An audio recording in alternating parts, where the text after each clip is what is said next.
একটা সপ্তাহ বা একটা দুটো সপ্তাহ তো রাখতে হবে ছবিটাকে, যাতে তারা ওয়ার্ড অফ মাউথে যাতে ছবিটা প্রচার পায়। সব ছবি তো একরকম ধরনের মানে একরকম ধরনের বিজনেস হবে না। প্রত্যেকটা ছবিরই একটা নিজের ডায়নামিক্স আছে, তো সেখানে আমি বলেছি যে এইটা হওয়া উচিত, এবং এটা নিয়ে ডিস্ট্রিবিউটরদের সাথে, এক্সিবিটরদের সাথে অনেক কথাবার্তা চলছিল।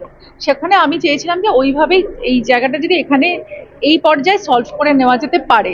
কিন্তু যখন আমি দেখলাম যে বেশ কিছু বিষয় সলভ হলো না, তখন আমি একটা ভেবেছিলাম যে আমি জানাবো আমাদের মাননীয় মুখ্যমন্ত্রীকে এই কথাটা। কিন্তু তারপরেই দেখলাম যে গতকাল ধূমকেতু এবং ওয়ার 2 নিয়ে এই এই পুরো বিষয়টা নিয়ে আলোচনার একটা জায়গা এসেছে।